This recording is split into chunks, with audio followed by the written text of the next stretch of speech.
Olá, queridos amigos telespectadores da Rede Século XXI, que está começando para todo o Brasil o programa Eclésia. Eu sou o diácono Eric Módulo e nesse momento é hora da gente conversar sobre algum assunto relacionado à doutrina da Igreja Católica. O assunto de hoje é interessante.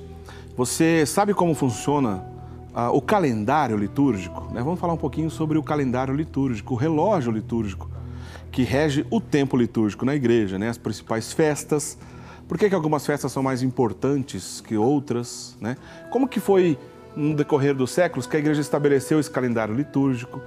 Uma conversa interessante, útil, inclusive, no dia a dia das nossas paróquias, especialmente para você que lida com esse assunto de liturgia aí na paróquia, você que é catequista, enfim, assista o nosso programa Eclésia de hoje, que é sempre uma conversa interessante sobre algum assunto, algum ponto da nossa fé católica, da doutrina católica. Boa noite, Padre Guido, bem-vindo. Diácono Eric, boa noite e boa noite para cada um de vocês, prezados amigos telespectadores. Gostaria de dar o meu abraço fraterno para todos. E hoje, para chegar aqui em Campinas, o ônibus parou na rodoviária de São Sebastião do Paraíso. Quero dar o meu grande abraço aos proprietários da lanchonete lá da rodoviária. Obrigado pela bela acolhida. E, meus amigos, como é bom chegar nas vossas casas com a palavra de Deus, explicando a doutrina cristã, respondendo a tantas perguntas e fortalecendo, sobretudo, a nossa fé. É sempre uma bela oportunidade que os meios de comunicação nos proporcionam e que, digamos assim, dão para nós grande força para santificar o momento presente e, como vamos aprender esta noite, santificar o ano litúrgico. É isso aí, Padre Guido. Se você tiver alguma dúvida sobre o ano litúrgico, sobre o calendário litúrgico, sobre as festas de preceito, enfim, qualquer coisa relacionada a esse tema, liga aqui pra gente, faça a sua pergunta ao Padre Guido. Quem sabe a gente não consegue ler no ar aqui a sua pergunta, tá certo? O nosso telefone, os nossos contatos ficam disponíveis aí durante a nossa conversa. Lembrando que nós temos um 0800 para você ligar de maneira gratuita quando você faz ligação do telefone fixo. Então liga pra gente, porque além de você participar aqui conosco, interagir, deixar a nossa conversa também mais interessante para a gente atender, inclusive, a sua dúvida, todo mundo que ligar aqui para a gente, apenas dizer o nome e o seu contato, dizer de onde você botar seu nome no sorteio, como de costume, no final do programa sortearemos um livro que tem a ver com o que a gente está conversando, inclusive, no dia de hoje. Está aí, A Celebração Dominical, o Sentido do Rito, um livro, um pequeno livro, que justamente ensina um pouco mais sobre o rito católico e também entra a questão do calendário litúrgico nesse livro, especialmente um livro importante para quem é catequista. Esse livro sortearemos então no final do programa para todo mundo que participar, mas tem que ligar, tá? Liga aqui para a gente, deixa o seu nome, o seu contato e o seu comentário. Então no final do programa sortearemos esse livro, tá certo? Padre Guido, vamos começar a nossa conversa então. O assunto é bem interessante. Eu acho que é um assunto útil, Padre Guido. Como eu disse, a maioria das pessoas que nos assistem, que são pessoas católicas que frequentam a igreja, no dia a dia do ano litúrgico, esse tipo de discussão está presente certamente. Mas logo de cara, Padre Guido, o senhor poderia responder para a gente assim, existe um fator fundamental que caracteriza o tempo litúrgico assim, no decorrer do ano? Existe algo que é comum para todo ano? Sim, diácono Eric, podemos dizer que o que caracteriza este tempo litúrgico é a celebração do mistério de Cristo na sua globalidade, especialmente nos domingos. Esta globalidade significa que a manifestação do Senhor não se celebra exclusivamente num determinado período do ano. Por exemplo, todos nós vibramos de alegria diante de Jesus que nasce no presépio, participamos com muita seriedade na paixão e morte e gloriosa ressurreição de Jesus, mas não é somente o nascimento e a morte, mas praticamente os vários eventos que caracterizaram a vida de Jesus. Podemos afirmar com toda sinceridade que estamos celebrando no ano a vida de Jesus. Quer dizer, quando a gente percorre o calendário litúrgico, a gente está percorrendo também a vida de Jesus, os acontecimentos da vida dele. Perfeito, claro. Não podemos, em um ano, reunir os 3 anos do ministério, sobretudo público de Jesus. Mas aqueles eventos de maior destaque, nós fazemos questão de celebrá-los com toda solenidade, porque marcam, inclusive, o caminho da nossa fé. Coloca para a gente aí, diretor, por favor. A gente tem um relógio litúrgico aí que ajuda a visualizar o que a gente está conversando no dia de hoje. Está aí, ó. Uma espécie de um calendário, um relógio litúrgico mesmo, que lembra o ciclo, né, do ano litúrgico. A gente vai falar um pouquinho sobre cada um deles, mas é bom de uma maneira para a gente visualizar mais ou menos o que acontece durante o ano litúrgico. Agora, Padre Guido, o senhor disse aí de 3 anos, né? Por quê? Tem diferença entre um ano litúrgico para o outro? Gente, estamos diante de um grandíssimo patrimônio cultural e religioso que são os 4 evangelhos, certo, né? De Mateus, Marcos, Lucas e João. Mateus, Marcos e Lucas são chamados de sinóticos. Significa que olham juntos e caminham juntos. Mateus, Marcos e Lucas. E Lucas, certo. Exato. Porque descrevem, com tantos pormenores, vários eventos da vida de Jesus. Padre São João, também São João, só que São João fez questão de gravar os discursos de Jesus. Certo? Por isso se diferencia. O Evangelho de João não está presente durante o ano todo litúrgico, então? Em alguns momentos, sobretudo até os mais marcantes, quase a Semana Santa, nós destacamos as palavras e tudo que São João, porque foi até testemunho ocular da paixão e da morte de Jesus. Certo. Agora, Mateus, Marcos e Lucas. Mateus é caracterizado pelo ano A, que é atual. Nós estamos no ano A. No ano A, exato. Tá. Marcos B. Ano B será o próximo ano. E Lucas o ano C. Agora, não há nenhuma contradição entre as passagens de Mateus, Marcos e Lucas. Há, porém, uma ótica um pouco diferente, um enriquecendo o outro. Certo. Ed é muito importante isso, minha gente, né? Porque o Evangelho não para de, digamos assim, de despertar não somente a admiração, mas um estudo cada vez mais profundo. Por exemplo, nós notamos, São Mateus fala de Jesus que curou a mão seca, ressequida de um homem. Lucas coloca o mesmo episódio dizendo que a mão seca era a direita, isto é, a mão que nós mais usamos. Isso tem um grande valor. Certo? Mateus fala que quando apresentaram uma mulher em flagrante adultério, disseram, olha, esta mulher deve ser apedrejada. Sabemos a história, Jesus que pegou uma pedra e disse, quem de vocês estiver sem pecado, atire a primeira pedra. Sabemos que ninguém atirou.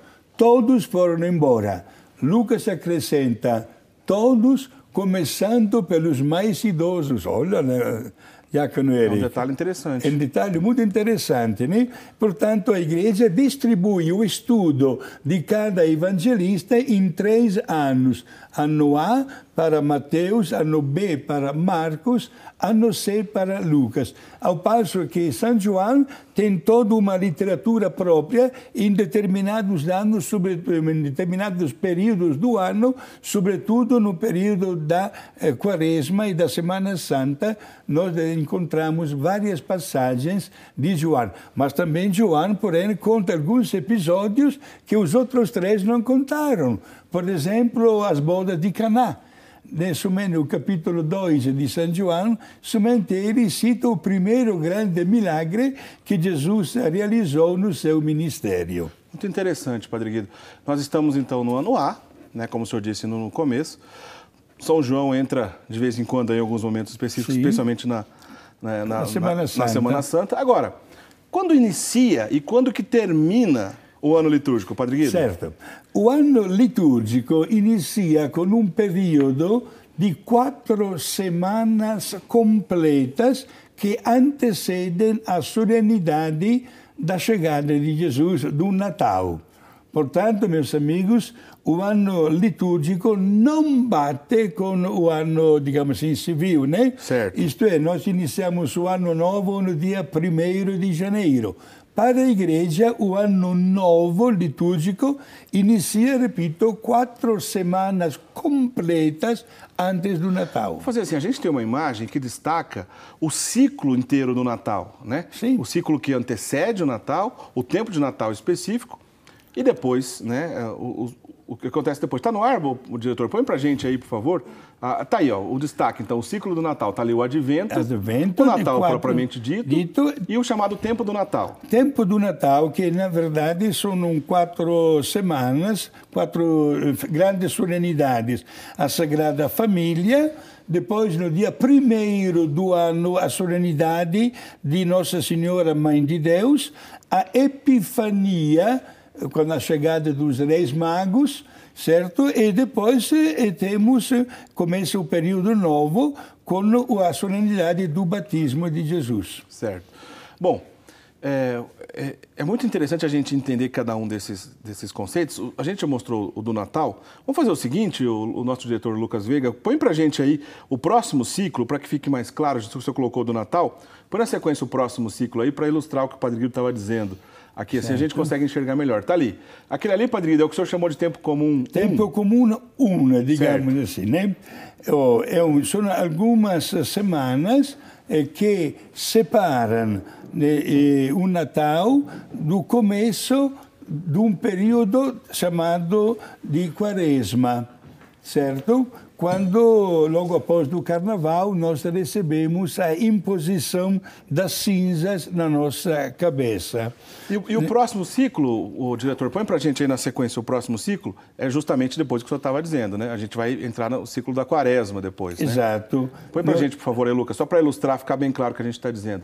Na verdade, o ciclo da Páscoa, né? Onde tem a Quaresma, a expectativa, a preparação para ela, a Páscoa propriamente dita e o tempo pascal que vem depois dela, não é isso, Padre? Perfeito, são 7 domingos, né? O 7º é a festa da Ascensão de Jesus. Depois tem a solenidade da vinda do Divino Espírito Santo, que é a solenidade de Pentecostes, e logo em seguida temos o domingo da Santíssima Trindade. E depois temos, durante a semana, a festa de Corpus Christi, uma homenagem no qual o Jesus é levado solenemente numa manifestação pública pelas ruas da paróquia das cidades, né? Depois disso a gente volta para o tempo comum. Para o tempo comum. É aquilo que o senhor chamou de tempo comum 2? 2, exato, até completar, são os vários domingos chamados de Pentecostes, até chegar ao último, que são 34 domingos. Certo. Né? O último domingo de Pentecostes é chamado Solenidade de Jesus Cristo Rei. Certo. E com esta solenidade termina o ano litúrgico. Então encerra na festa de Cristo Rei. Sim. E começa o novo ano seguinte, então, com o próximo Advento. No domingo seguinte começa o primeiro domingo de Advento. Quer dizer que o ano litúrgico, o início e o fim, não bate com o ano civil. Não bate, né? O ano civil começa dia 1º de janeiro e termina dia 31 de dezembro, né? Para a Igreja, alguém poderia perguntar, por que, padre? Vem de uma data muito longa, né, na história. A Igreja quer preparar as pessoas para a chegada do Salvador. Certo? Por isso, o Advento, uma palavra que talvez nós não usamos muito em português, significa expectativa de uma chegada. Por isso, inclusive, Diácono Eric, até as cores litúrgicas deste período de preparação para a chegada de Jesus caracterizam um período de penitência, de conversão. A Igreja convida todo mundo a fazer uma boa e santa confissão em ocasião do Santo Natal, né? Como também já adiado para a Páscoa, o período sagrado da Quaresma. Bom, essa questão da cor litúrgica é bem interessante, só quero fazer um comentário rápido aqui. O calendário litúrgico que a gente está comentando, nós estamos comentando do calendário litúrgico do rito latino na Igreja Católica. Mas se você que assiste o programa Eclésia, a gente sempre entra nesse assunto aqui, você sabe que a Igreja Católica não é composta somente pelo rito latino. Os ritos orientais também têm o seu calendário litúrgico, cada um com as suas especificidades, seus detalhes.